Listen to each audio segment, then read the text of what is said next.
Great show today. We had a lot of questions. I talked about my weekly unpopular opinion about why no amount of alcohol is safe. We had a great call-in question about starting their first job and how they can be successful at it. We had a couple questions on YouTube about why there's no such thing as toxic masculinity. And some other great questions. Welcome everyone to Maximus Call-In Radio Show. I believe this is episode 31. Amazing how much time flies. So for first-time listeners, what we try to do is an hour-long radio show to call in. So whoever wants to call in and ask questions, get consultation. I'm a licensed clinical psychologist and psychiatry professor. So happy to answer any and all questions that have to do with mind, body, relationships, masculinity, and hormone optimization. So we have a whole bunch of questions that people have submitted before the show, so we can go through them, but I always like to prioritize folks in our alpha community and folks that want to discuss things live, because it's always a much more interesting and robust conversation that way. So how we usually like to start out is I will do a weekly, what I call unpopular opinion, talking about an interesting topic of the week. And then we'll get into questions. So this week's weekly unpopular opinion is that no amount of alcohol is safe. And this is a topic that I always bring up, especially on social media, and it is very unpopular because people hate the fact that their drinking is unhealthy. And this was recently prompted by a Twitter thread that one of these influencers posted, posting an associational study, basically saying that moderate alcohol use is actually healthy and salubrious, meaning beneficial to your health. And I'll tell you why this is terribly problematic from a research perspective. First of all, associational studies are terribly flawed, especially when it comes to food and beverage consumption. The problem is, if you ever watch the television show Dr. House, is that people lie. People especially lie and underestimate their caloric and alcohol intake by far. And so it's very problematic when you rely on questionnaires to ask people, how much did you drink in the last week, or what did you eat in the last day? Because people generally underreport their calories by approximately 30%, and they definitely underreport their drinking as well. So first of all, like the data to begin with is fundamentally flawed. And so when you have garbage in, you get garbage out in terms of the results. So that's the first problem with associational studies. Second problem with associational studies is that the type of people who drink versus don't drink are fundamentally different. Because drinking is such a normal part of our society and culture, people who don't drink are quite frankly just different. They usually do not drink for two major reasons. One, they're very religious, and so it's against certain religions like in Islam to drink.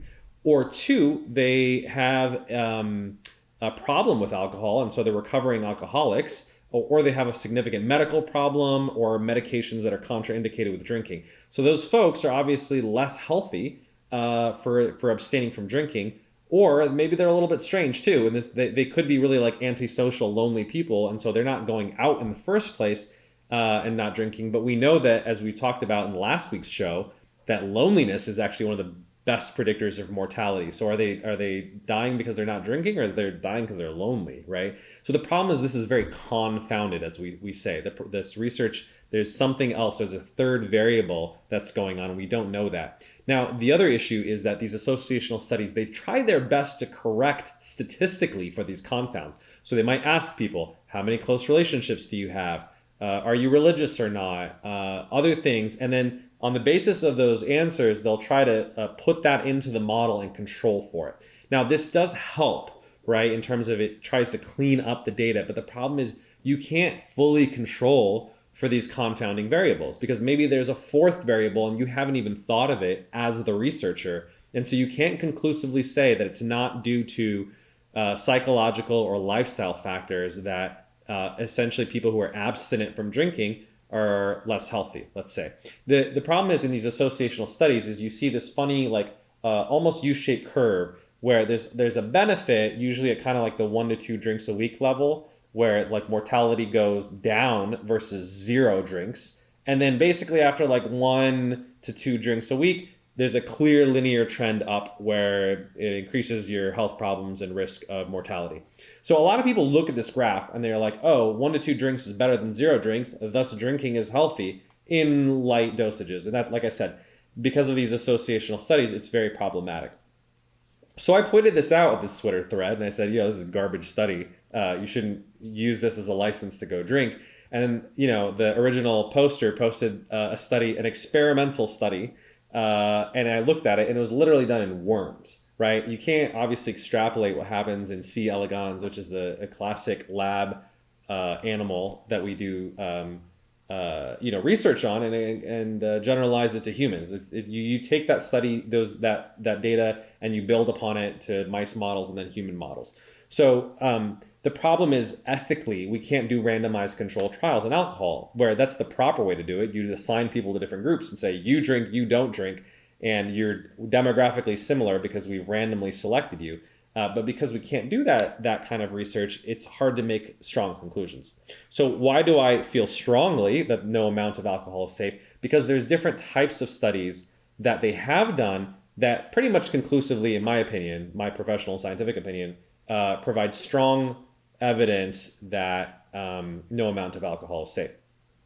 So there's a great review article. It's actually, I think, published in Medscape, which is a internet magazine that a lot of doctors read, that basically is an editorial that reviews all the research on this. And it was kind of funny. I posted it and someone was like, oh, I wish there was a conclusion that we finally have come up with an answer to this question. And I was like, here it is. There is a conclusion. And the conclusion is no amount of alcohol is safe.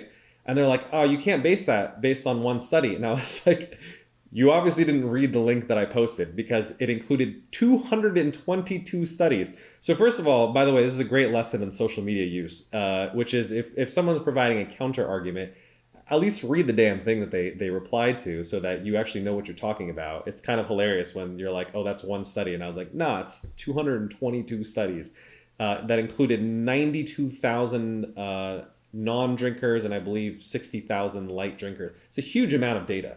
And so, like I said, while associational studies are not perfect, they are flawed in the numerous ways that I mentioned. You can take that in conjunction with other research. So the research that I particularly find compelling is that alcohol is basically a solvent, right? Like you can literally use it to like clean paint up. And you don't need to be a scientist to know this. Anyone who's ever done a shot of alcohol that's at least 40% or 80 proof know that it burns on the way down, right? It's caustic. It literally is physically painful, right? So when you're drinking a shot, you know intuitively that it's harmful to your body because literally your physiological response is that it's burning and uncomfortable. And that's why we have literally invented the chaser to smooth it down right after you have a shot. Or essentially we dilute our alcohol by drinking, beer, wine that's usually between 4 and 12%. Because if you have anything above 40%, particularly if anyone here has had Everclear, right, that's closer to 80 or even close to 100%, it's terribly painful. So, and we know that there's a causal link basically between anything that alcohol touches and cancer. So alcohol almost definitively causes cancer of the mouth, the pharynx, the larynx, the esophagus, the stomach, the colon, the rectum, and the liver, right? So it's literally, if you think about it, it's literally everything that alcohol touches on the way down and through you, it causes cancer, and then the liver obviously processes it. What's also interesting, it seems to cause other cancers too. There's a clear link between alcohol and breast cancer, which is not intuitive to people. Now, and there's conditional associations with other cancers, which include pancreatic cancer, lymphoma, and other types of cancers as well. So it just makes rational and intuitive sense that basically anything that alcohol touches, it's caustic, it burns, and it causes a disruption of the mucous membranes, causes cancer. So I think on the basis of that, I think that in addition with the clear associational data that once you're going past 2 drinks, the latest, by the way, research shows in the United States, the guideline says that guys should not have more than 2 drinks a day. Women should have no more than 1 drink a day. The more recent research is basically arguing that it's 100 grams of alcohol or 7 drinks a week. And so guys don't get to double their consumption and have more, even though they weigh more. So really, if you're consuming more than 1 drink a day, I think it's very clear that it's harmful. But I think a more useful rule of thumb on the basis of the direct studies that I mentioned is that no amount of alcohol is safe, okay? If you operate under that assumption, you basically conclude that ethanol is harmful to you. Now, by the way, it's not the only thing in alcohol that's harmful. There's 15 carcinogenic compounds in alcohol, which include cadmium, a heavy metal, formaldehyde, which is obviously used to embalm dead bodies, and lead, which is poisonous or toxin and very toxic in very low dosages. So ethanol now is the primary carcinogen because it's obviously the overwhelming constituent of it, but there's a lot of other negative or deleterious compounds in alcohol as well. So if you basically operate under the assumption that no amount of alcohol is safe, it's more likely that you're going to engage in more responsible use. Now, there's a big difference, though, when I say 7 drinks a week or one drink a day between having 1 glass of wine with dinner every night versus I'm going to have 7 drinks once on the weekend. It's binge drinking that's particularly problematic. And what's interesting is that the potential, what they think are health benefits, it's usually seen in younger people, right? It may be healthier for folks, maybe because your liver is healthier, quite frankly. But the problem is it's young people who are the most likely to binge drink in the first place. So it probably negates that altogether. So the moral of the story is that I tell people, I'm not saying you shouldn't drink at all. That's probably not realistic. I'm a realist and a psychologist. I know people drink. All of my clients drink. That's why when I ask them, when I do a clinical intake, I don't ask people, do they drink? I ask, how many drinks a week do you drink? Because I basically assume everyone does. You absolutely can drink, but don't pretend like it's good for your health. And I particularly see this in educated upper class friends and colleagues. They have a glass of red wine or 2 or 3 with dinner every single night. And they pretend that because of these studies on resveratrol, that it's good for them. Where I'm like, no, you're just basically a mildly functioning alcoholic who is justifying their behavior to themselves because you're upper middle class and you feel good about your bougie wine habit, but you're just drowning your sorrows at the end of your 9-to-5 workday. So if you choose to do that, fine, do it. But my belief as a psychologist is you shouldn't lie to yourself, right? Is if you're gonna drink alcohol, be like, great, I've made a cost-benefit analysis. I'm not lying to myself. I know alcohol is not good for me, but I like it. I like the social benefits of it, etc. And so this evening, I'm gonna have 1 or 2 glasses, and great, that's a trade-off that I'm willing to make. That, I think if you do that with a clear mind, a conscious rationale, there's nothing wrong with drinking light amounts of alcohol, but at least don't pretend like it's actually like making you healthier or live longer, because that's complete bullshit in my opinion. So no amount of alcohol is safe.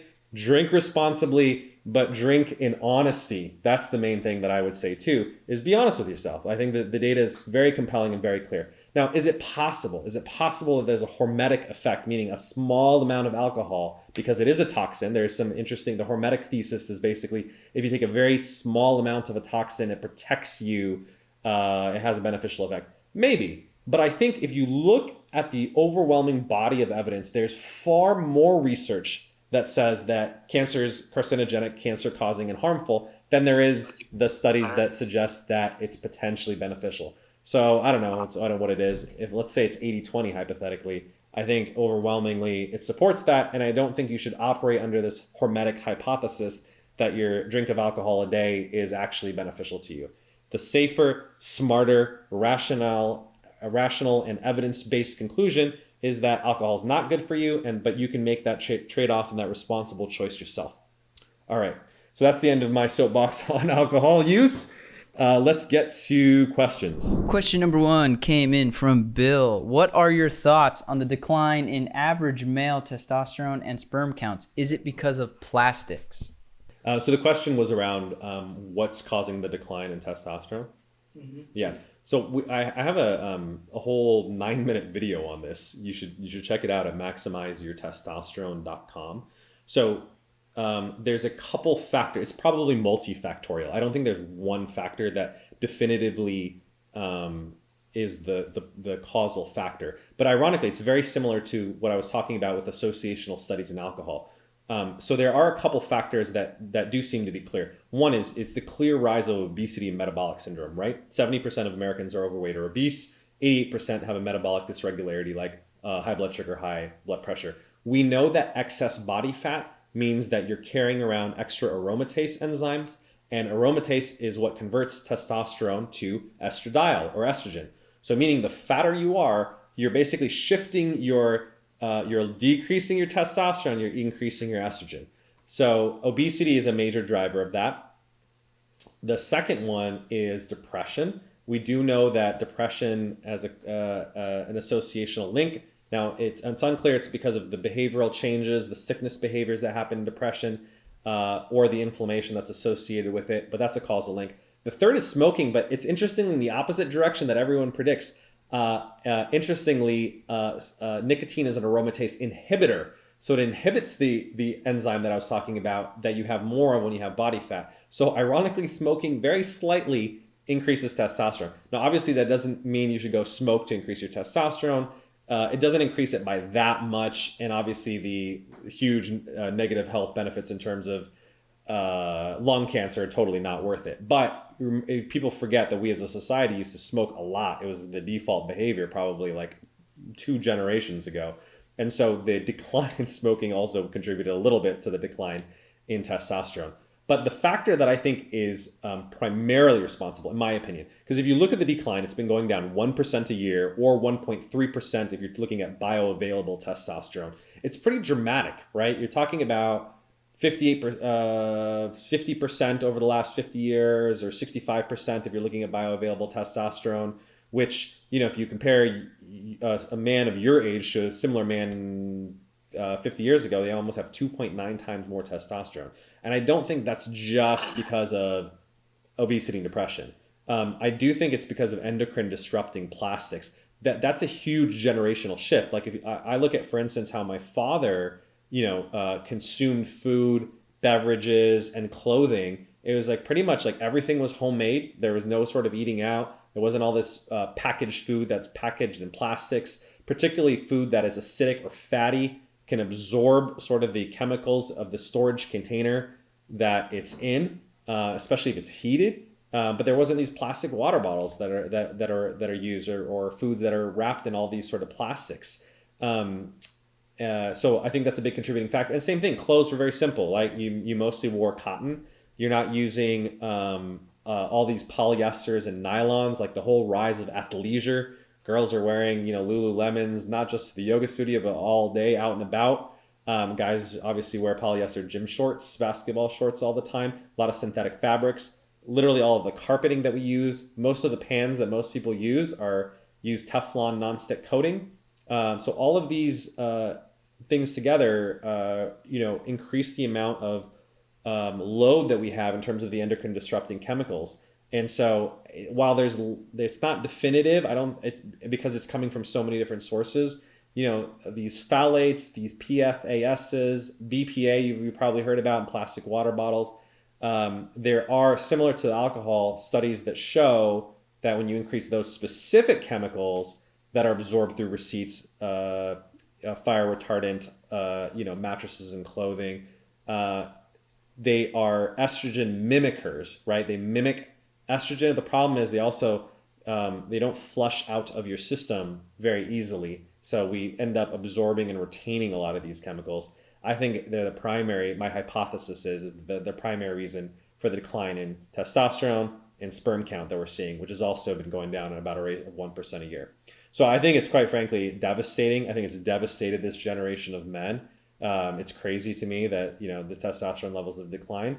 And so there's a great video, by the way, if you're interested in this topic, Dr. Yusuf on Twitter, I'll post to it in the show notes or on Discord afterwards. He did an experiment actually where he tried to reduce the amount of endocrine disrupting chemicals because he stopped using like a lot of these shampoos that have a lot of artificial ingredients, stopped trying to use plastics as much as possible to reduce his load. And he actually did his blood testing in terms of his testosterone estradiol levels, and actually did see an improvement in terms of his levels when he reduced his load. And he talks a little bit about like, look, you can't be like OCD about it, right? Where you can't touch anything or obviously use anything synthetic. You got to live your life. And unfortunately, in modern society, like there are plastics and other things. But if there's obvious trade-offs that you can make, like one thing I just say, like stop using plastic bottles and containers. You should use glass whenever you can, or stainless steel. I think those are relatively safe. The other thing is cookware. Use cast iron. Do not use a non-stick cookware whenever possible. Unfortunately, most of the pans, air fryers, things like that, they're all coated in non-stick. And while that makes your life easier in terms of cleaning, you got to be careful about it, right? So whenever I buy stuff, whether it's an Instapot, I have like a milk frother. It heats up milk and froths it. I always check. I'm like, does it have a coating, or is it just pure stainless steel? And I just try to make sure that I'm not using non-stick stuff. And then same thing with clothing. Wash your clothes the first time you buy them, even though they're brand new. They still have a lot of dyes on them. And so you want to wash them before you get it. Try to obviously use natural fabrics. I'm a huge fan of cotton, silk, wool in terms of the clothing that I use. I only use the synthetic stuff when I'm working out. I only wear it for an hour and then I take it off immediately. And then while I am a huge fan of colognes, I don't spray it directly on my skin, even though that's how they tell you. It mixes with your skin chemistry. That's great, but there's a ton of artificial shit in colognes, and it's probably not good for you. I spray it directly on my clothes. It lasts longer that way, and you're getting less exposure. So those are my tips for reducing endocrine disrupting chemicals while not being, batshit insane in terms of being overly OCD. Live question via YouTube. What is your opinion for a person with ADD that struggles doing the Keystone Habit? So for folks that are not familiar, I came up with this protocol called the Keystone Habit. It's what I call a meta habit, right? So the hardest thing in the world is to change your behavior, in my opinion, especially to change it in a way that's lasting and enduring. Like the great example, of course, is New Year's resolutions. I think only 20% of people end up keeping their New Year's resolutions, something like that.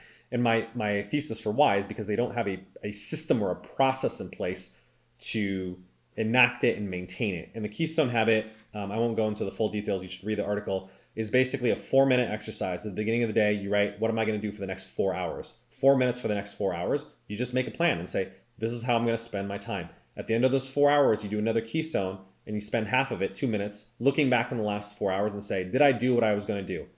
If I did, great. What enabled my success? If I didn't, what got in the way? And then you iterate and then you plan for the next 4 hours, right? So now around lunchtime, you plan for the afternoon, and then at dinner time, you plan what am I going to do for the rest of the evening. So you do that 3 times. At the end of the day, you do a longer one called a summary keystone that's about 15 minutes. You go back and read the last 3 keystones that you did in the morning, the afternoon, and the evening, and then you make a conclusion for the day, and then you make a plan for tomorrow. That's the quick and dirty version of the Keystone Habit. It is tremendously effective because it's basically like, okay, what am I working on? Not only what am I working on for the day, but what are my goals? What am I trying to improve my health, my nutrition, my diet, my sleep? That's a way that you can iterate on these things, right? So if you got a shitty amount of sleep last night, what happened? Oh, I stayed up late. Why did you stay up late? Oh, I was on Reddit for too long. Why were you on Reddit too long? It's because I was feeling anxious or bored or lonely. And okay, well, next time you feel that way, what's a substitute behavior that you can do before going down the internet rabbit hole? What are you going to do differently? Are you going to put your phone somewhere else so that you don't fall into the temptation? So these are the things that you can do. But people don't sit there and they consciously iterate and to prevent themselves from repeating the same mistakes. So that's what I would do. The second part of it, the question is, I have a hard time doing this, potentially because you have ADHD. So first of all, don't blame your condition for it. It is a predisposition. It makes it harder to sustain attention when you have ADHD, but it does not mean that you're not able to follow a basic behavioral plan. What I would suggest though, and this is what we talk about with people with ADHD, is you need to use reminders and alarms. So for someone who has ADHD, I would literally put an alarm on your phone at 8 a.m., at 12 p.m., at 4 p.m., and then do it again at like 8 or 10 p.m. So literally, if it's an alarm going off on your phone, then you know, and you can put a distinct ringtone, that's going to be your Keystone Habit ringtone, and be like, all right, when I hear this alarm, I'm not going to snooze it. I'm going to write for 4 minutes and make a plan.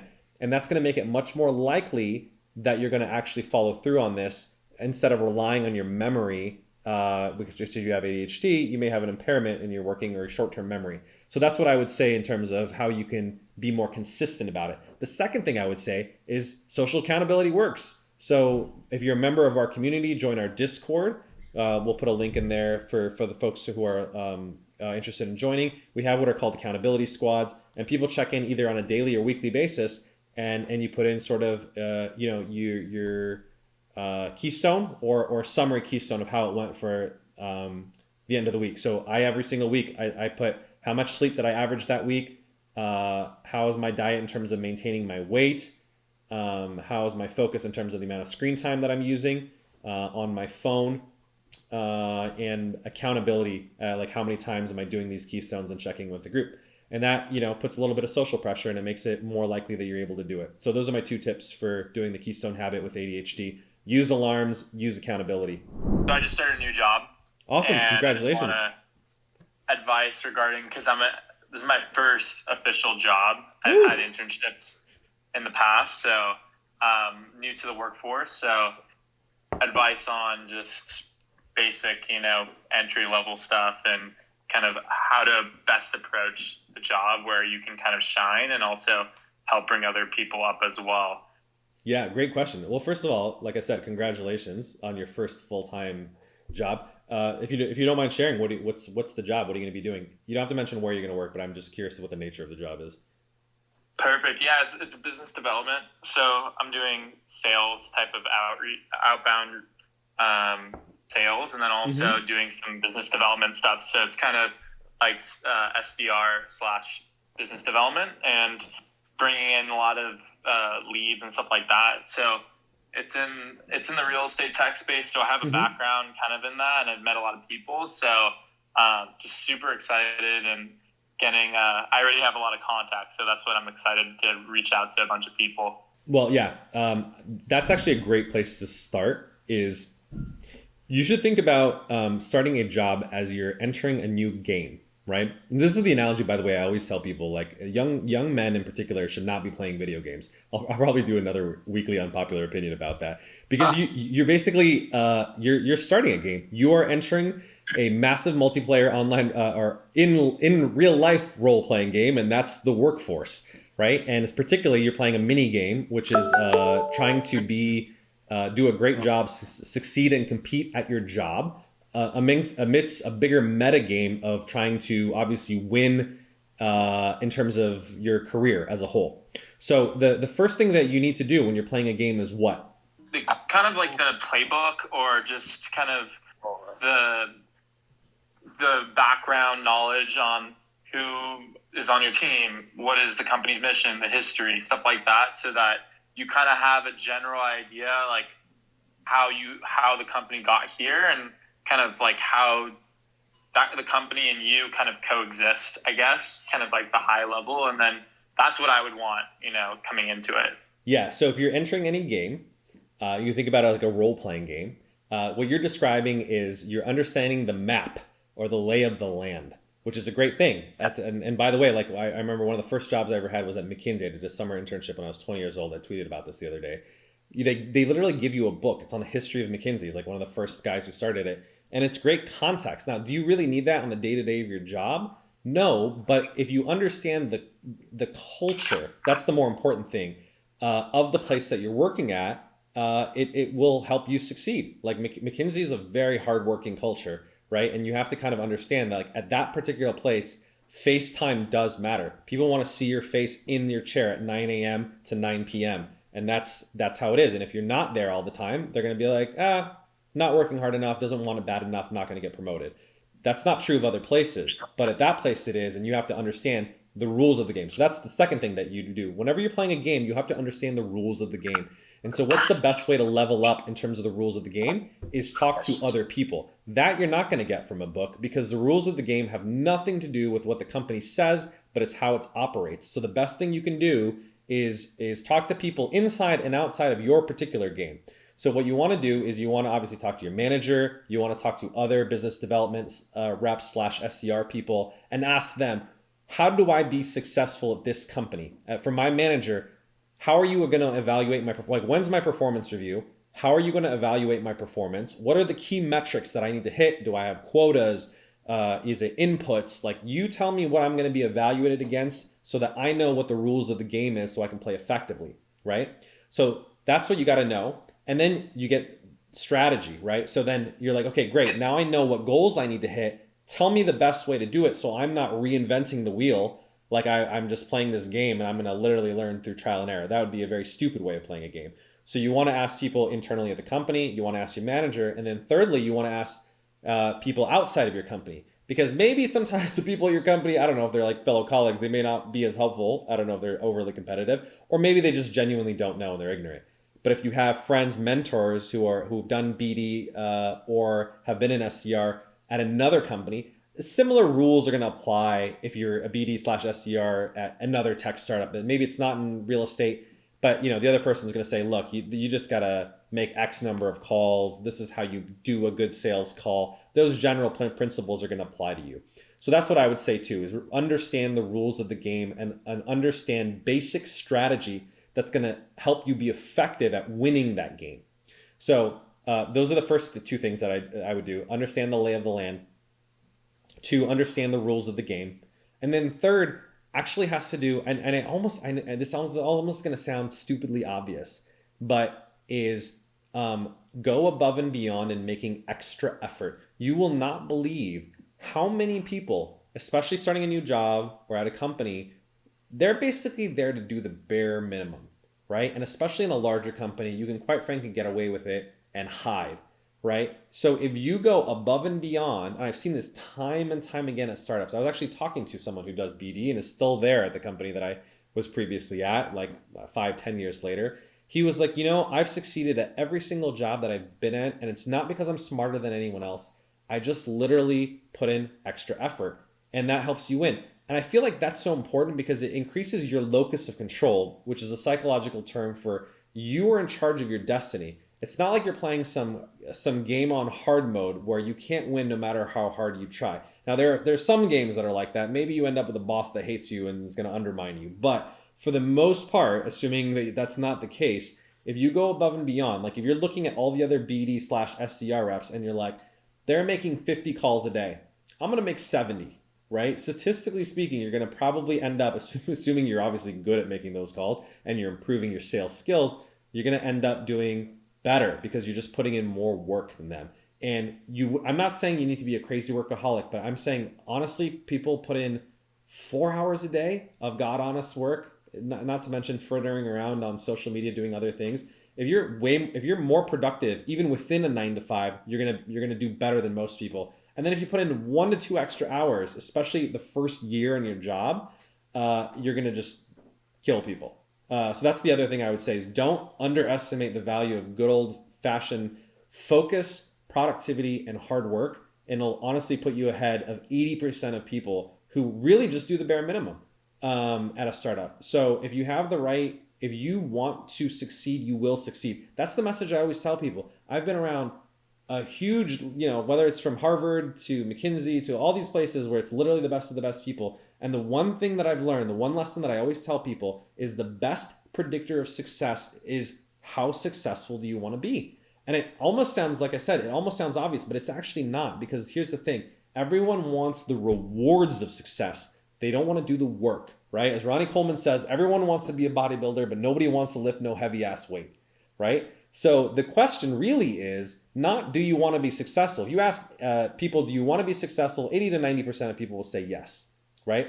If you reframe the question and you say, are you willing to work 8, 10, 12 hours a day? And this is what I want you to do. And this is when you have to get up. And these are all the things that you have to do. And you have to make these 70 calls a day. Are you willing to do that and give up going to happy hour at the end of every night, making sure you go to sleep on time, being fit so that you are cognitively attentive, going and talking to SDR reps in order to improve your sales call, recording yourself, listening to yourself, improving the way that you're doing it? Are you willing to do all of these things in the pursuit of being successful versus doing the bare minimum, what you're doing now?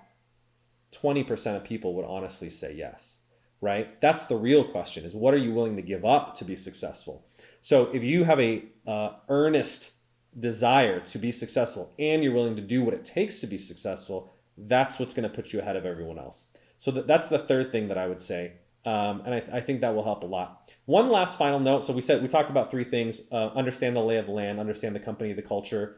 The second thing we talked about is understand the rules of the game in terms of how do you be successful at your specific role in terms of what you're evaluated against. And then third is outwork everyone else. The fourth thing though is people, especially when they're young, underestimate politics. Politics, unfortunately, matter a lot at work. And there's a lot that you can do above and beyond your SDR role to make sure that you're in the visibility to have success. Now, you got to be careful about this. You don't want to come off as a brown noser or someone who's sucking up or trying to like steal glory from other people, because if you do it too much, you create jealousy and resentment. And here's the other thing: you may be the best BD SDR rep, but if everyone on your team hates you because you're so outstanding and you kind of make it known, they'll actively undermine you, right? So you have to be aware of the dynamics of your team and the culture and the politics. And 48 Laws of Power and 50 Cents 50th Law, I actually think are great books. They're very Machiavellian, but welcome to corporate America, my friend. That's the name of the game. So I do recommend, you don't have to read that now. I'd say it's a good long-term effort, but I would be aware of the politics in terms of make sure you get along well with other people. That's the other thing. You want to make sure that your colleagues like you, spend a little extra time like socializing with people. Like I know my coworkers' dogs' names, and it's not by accident, because I think it's important that you actually genuinely care about your coworkers and you care about their lives.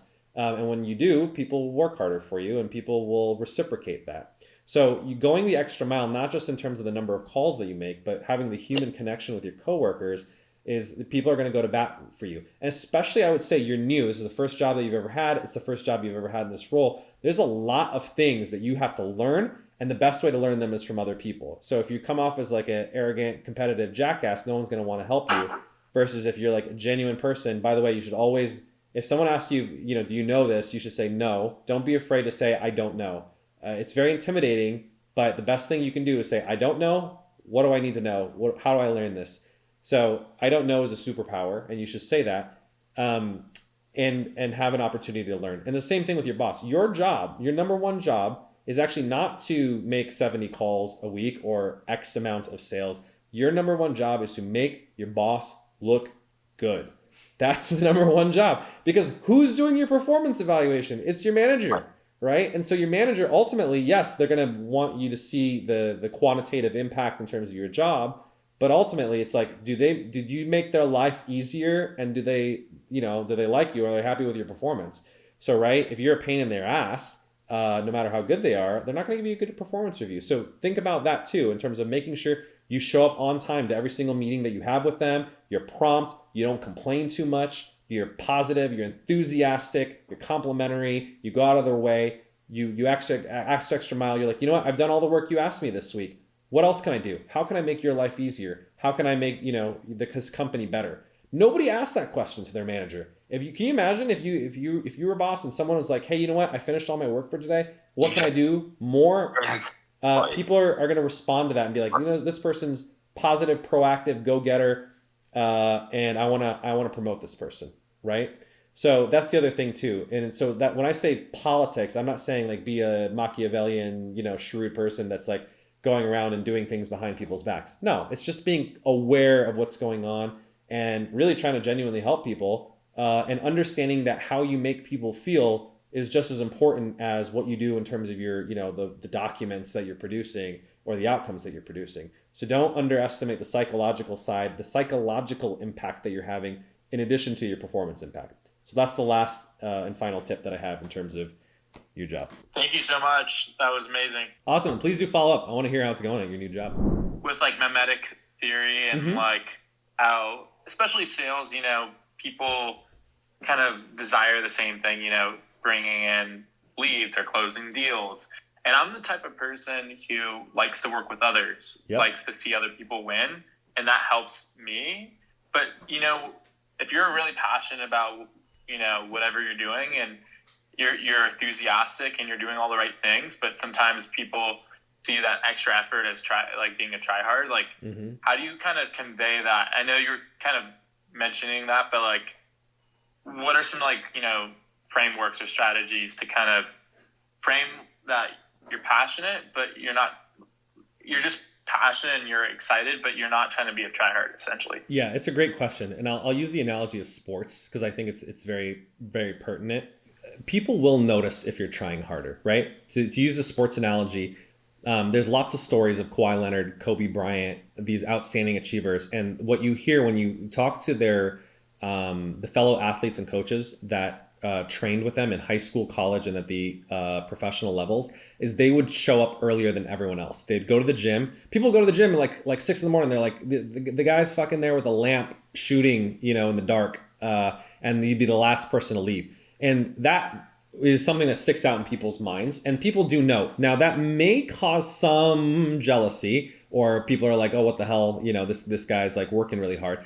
If you do it with kind of in silence and humility, like you're not sitting there and like bragging to people about it, look, there's going to be a small contingent of people who are like annoyed that you're outworking them. Not that they're actually annoyed at you. What they're actually annoyed at is that you're making them look bad, because they're like, if this motherfucker is working harder than I am, then does my boss expect me to do the same? Because there's other people who are just not going to want to be at your level. Like I said, most people just want to do the bare minimum, and you're not letting them get away with that. That's the underlying angst that they have around it. So the thing that you should be aware of is they're not mad at you for working hard. They're mad at generally. They're mad at you either maybe because you're going to take a promotion from them, or you're going to make them look bad if they're not even going for that promotion. So be relative, like I said, do your hard work in silence. Keep your head down when you're working harder. The people that are annoying are the people who are like sitting there in the front row. The teacher asks a question, they like jut their hand out and wave it.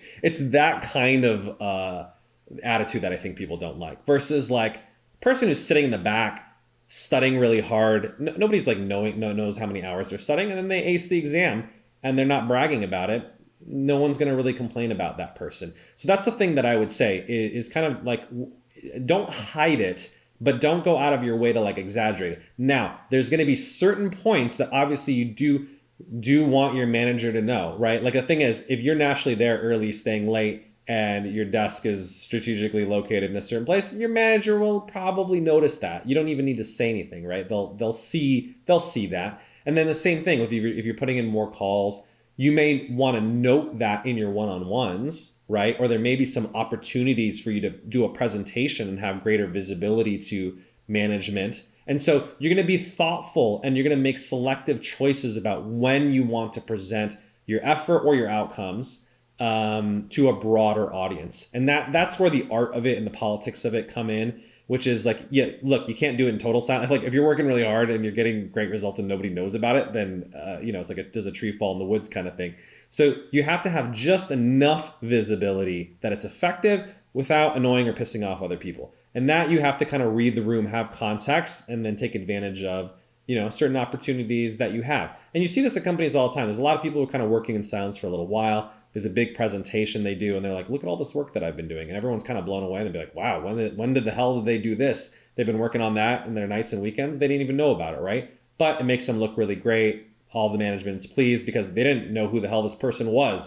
It's like it's like a first year analyst. May have never talked to them, but they're presenting really strongly and they're doing that. Or it may be you make a presentation, your boss presents it. You're not going to get the glory yourself, but your boss is going to present it. The boss is going to look good, and then you're going to, your boss will be happy that you did it that way. So there's even indirect ways of kind of doing that your team may not even know that you were hustling and putting in extra effort because it's your boss is the one who's presenting. But does it matter? Your boss is happy with you.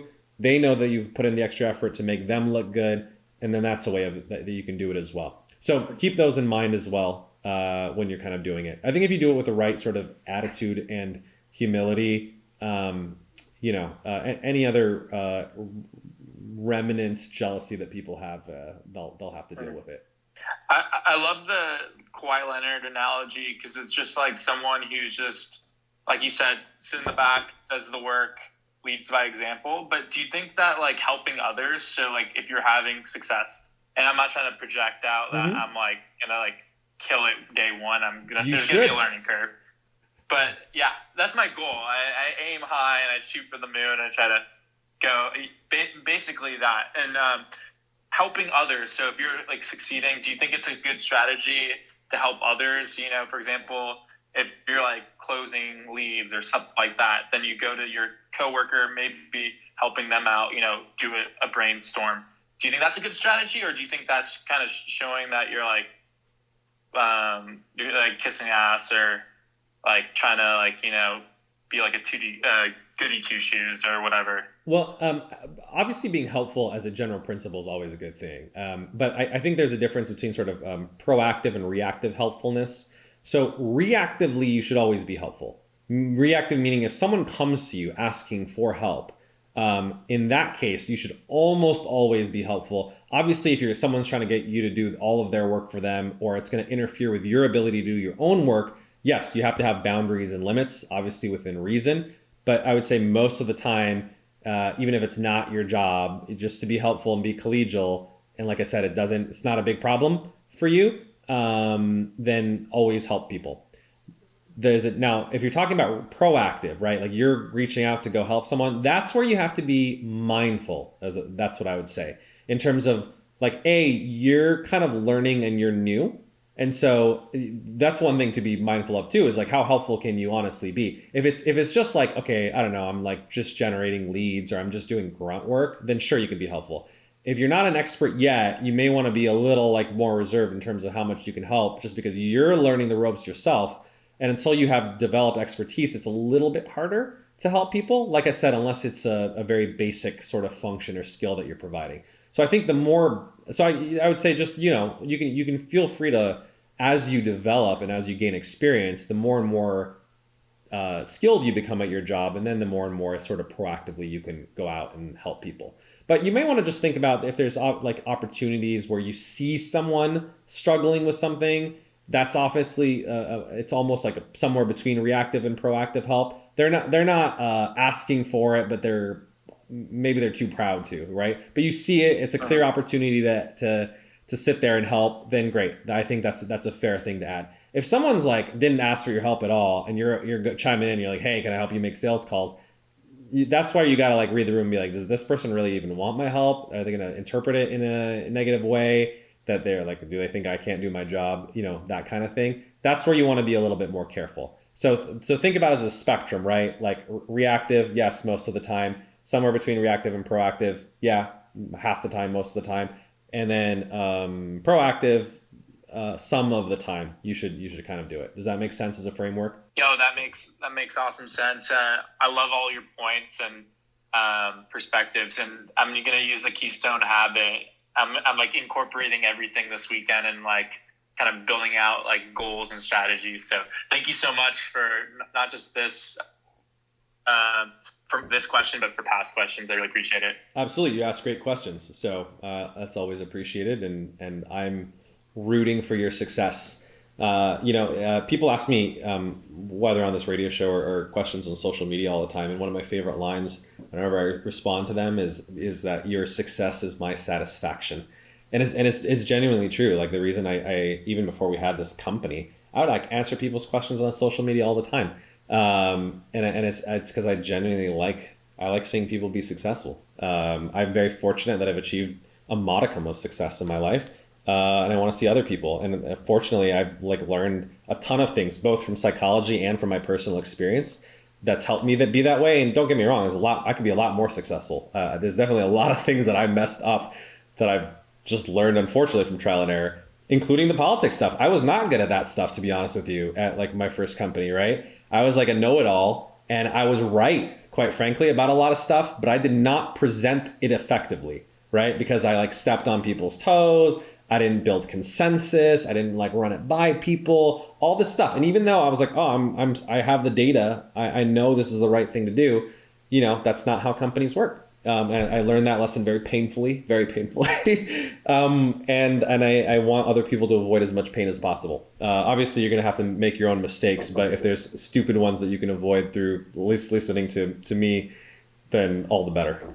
I am a psych student in the forum, and they often talk about toxic masculinity, fragile masculinity, and hegemonic masculinity. Are these concepts real? Are they popular amongst psychologists? Why? No, that's the answer to your question. I've said this is my most popular TikTok video. There's no such thing as toxic masculinity. And I'll tell you why. Psychologists distinguish between people and behaviors. There's toxic behavior that both men and women do. I prefer, actually, I don't even love the term toxic because it's overly laden with connotations. But there are negative or ineffective behaviors that both men and women do, like, for example, harassment, which would be classically considered part of those spectrum of behaviors. But there's nothing inherent about masculinity that compels a man to harass a woman or anyone in particular. It's not part of masculinity. So I think it's problematic because whenever you label people, you say, oh, you're a depressive or you're a schizophrenic, that's who you are, then what do you think they're going to do? They're going to be like, oh, I'm a depressive. I can't help but be depressed. Why should I try? It's part of me, right? It's literally my identity. So you call a man toxic and it's part of their masculinity that they're toxic, then what do you think they're going to do? It's self-fulfilling prophecy. It's literally the most dangerous thing. And ironically, the use of the term toxic masculinity is the toxic behavior, right? Because you're stigmatizing men and you're creating a self-fulfilling prophecy that they almost can't help it, and it's part of inherently of masculinity. So I would say prior to the whole woke culture wars, never in any psychological textbook was there this term of toxic masculinity, fragile masculinity, hegemonic masculinity. This is the confluence of politics and psychology. No credible psychologist, no credible psychological text ever uses these terms. There are some rogue psychologists, I would say, as part of the APA that have pushed this sort of toxic masculinity, and they claim that traits like stoicism, competitiveness, etc. are toxic, which is not true. It's the negative application that's true. Competitiveness is absolutely necessary. We just talked about, as this caller called in, about how do you succeed at work, especially as a business development / SDR. You have to compete. You will be judged in a competitive company, and you will be against your quota. So it's not that competition is bad. And as we talked about, it's how do you be competitive in a healthy way, right? You don't want to be like edging out your coworkers. You want to do your best and you want to be helpful to them, as we talked about, right? That's healthy competition. And that's what sports teach. Sportsmanlike conduct. Even in the Olympics, which is going on right now, not only do they give gold medals to the winners, but they do give a separate award for actually sportsmanship, because it's valued even at the highest level of athletics. So yeah, I think these are popular concepts in the public, but they're not serious discussions amongst, I think, credible or the mainstream psychological community.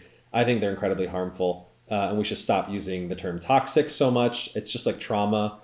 Trauma is a legitimate thing, obviously, in the context of PTSD, but now we call everything that bothers us as a trauma or a micro trauma.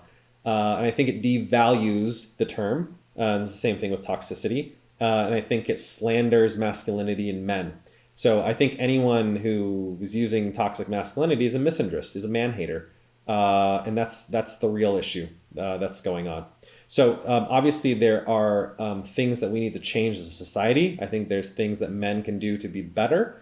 But the way that you change is you don't slander people. We had this question come in recently. What foods do you recommend to achieve a high level of testosterone? It's a great question. I always think that food or nutritional strategies are should be the foundation, right? Before you talk about medications and supplements, food is medicine. I believe Hippocrates said that thousands of years ago, and I think it's true. So it's the foundation. Now, I think the problem is people think very black and white. They're like, oh, I can only eat natural foods. I will not touch anything that's pharmaceutical. Or same thing, I'm just going to do drugs and I'm going to forget about food. If you really care about performance and success, you're going to do everything in your advantage that's going to make you, that's going to provide for optimal performance, which is food and medications and supplements, obviously within reason and under the guidance of your doctor. But you should partake in any and everything that's helpful. This is the Bruce Lee philosophy, which I very much adhere to. He would study all kinds of things. He didn't just study his particular martial art tradition. He trained as a boxer. right? And he's like, there's some elements from boxing. I'm going to take what's useful and I'm going to leave the rest. And then he incorporated all of that into Jeet Kune Do, which is the martial arts style in which he took the best of all worlds. And if you're ever curious, there's a great book he wrote about it called The Tao of Jeet Kune Do, which is his philosophy of taking that. And I think that's true for health as well. So start with food. One thing that's very useful to understand is how is testosterone synthesized. And so testosterone originally comes from fat intake. Specifically, it's saturated fat intake, which you get especially from meats, like red meat is high in saturated fat. And particularly it's cholesterol. So cholesterol, unfortunately, has become a dirty word. People mistake that that if they consume cholesterol, it's going to increase their dietary cholesterol, and that's actually not true. We know this because the two foods that are highest in cholesterol are eggs and shrimp, very, very high in cholesterol. And they've done studies where they literally feed people, I forgot what it was, like 10 eggs a day for 30 days. And it increases HDL, which is simplistically called good cholesterol, which is beneficial. But it doesn't significantly increase LDL, or if it does, it's not the small size LDL, the VLDL that we're most concerned about. And so it's not as deleterious as we think it is. But cholesterol is sort of like the precursor molecule that gets converted into testosterone, pregnenolone, allopregnanolone, DHEA. There's a whole cascade of sort of hormones that happens. So the thing is, you don't need to have necessarily a high fat diet, but you need to have sufficient fat. That's actually why I'm not a fan of low fat diets, right? If you're barely consuming fat, or you're not consuming very much saturated of fat or cholesterol because you're paranoid, you should be very you should rethink that, quite frankly. Now, you do want to be mindful of your lipids. I know there's a lot of debate about whether LDL, HDL are accurate measures, and depending on the time of day and when you take them, they're not always accurate. But there are some people who are like cholesterol hyper-responders, and their levels skyrocket when they eat keto or carnivore, and it may be a rare sort of genetic component. So yeah, I mean, if you have slightly elevated LDL, but all your other numbers are perfect, I would say don't fret about it. But if your LDL is like 3 to 5 times normal, then you may be a hyperresponder. That may be genetic, and you probably do need to watch your saturated fat intake. So that's the caveat I would say. It doesn't apply to most people, but I do encourage people, if you're consuming a lot of fat, you should do a blood test every year as part of your routine annual physical, and just make sure that you don't have some strange genetic abnormality that doesn't allow you to consume lots of fat. Most people will be just fine. So I think the most important thing is you want to consume a sufficient amount of saturated fat and cholesterol, because it's the precursor that will convert into testosterone. So that's rule number 1. Rule number 2 is you want to actually consume enough carbohydrates. And even though I am a fan of low carbohydrate or ketogenic diets, they may not be optimal for testosterone. If you look at the average carbohydrate consumption of ancestral or hunter-gatherer diets, they usually don't dip below 20% of calories being carbohydrates. The benefit of carbohydrates is it prevents excess cortisol or stress, and cortisol counteracts testosterone. So the problem with really ketogenic diets is it increases your cortisol levels, and it's counterproductive. So that's why I like the term lower carbohydrate diets versus low carbohydrate diets, which are defined as less than 50 grams of total carbohydrates a day. That's Volek and Finney's definition of a ketogenic diet. I think a lot of guys, quite frankly, are fine consuming 100, maybe even 150 grams of carbohydrates, assuming they're not overweight, assuming they aren't insulin resistant, meaning they're on the pre-diabetes or diabetes spectrum, and they can sufficiently process carbohydrates, and third, that they're very athletic and they're very physically active and they're burning those carbohydrates. So if you're in shape, you're thin, you don't have you're not on the diabetes spectrum or have a clear family history of diabetes, and you're working out a lot, you can probably consume more carbohydrates. In fact, JT, who was on my podcast, personal trainer, super fit guy, he even found that consuming 100 grams of carbs, which is technically not keto, he was still in ketosis, right? He actually measured his blood ketones because he was so physically active that he was kind of burning off all those carbs. So I think the lesson there is you can probably actually consume more carbs if you meet all 4 of those conditions that I labeled. And also those extra carbs are going to prevent your cortisol from getting too high. And it will prevent that from mitigating your testosterone. So you do want to consume just enough carbohydrates. I would say around 20%, 100 to 150 grams a day of carbohydrates. And then third, just make sure you're getting sufficient protein intake. General rule of thumb is 0.82 grams per pound of ideal body weight. That's the amount that maximizes hypertrophy or muscle gain. And you don't necessarily want to go way over that. There's no harm, I would say, in consuming a little extra protein, but it's a diminishing marginal benefit or utility, meaning the more protein you have, it's not going to put on more muscle mass. So just make sure you're getting enough. You may want to, some people just try to go for a gram per pound. It's not necessary, but if it makes sure that every single day you're above 0.82, because it just gives you a little room for error, then I think that's fine. So that's what I would say in terms of how to eat for optimal testosterone. Thank you so much for all the great questions. We had a lot of questions this week. You can always join every Thursday at 6 o'clock Pacific time to ask questions about mind, body, and masculinity. If you want to make sure that I answer your questions, you can submit them in advance. So shoot me a message on Discord, or if you follow me on Twitter, you can always DM me. I will put it in the queue. And obviously, if you're ever willing to chat live, like our caller earlier, I'll always prioritize those questions. So thanks everyone for joining us. I will catch you next week.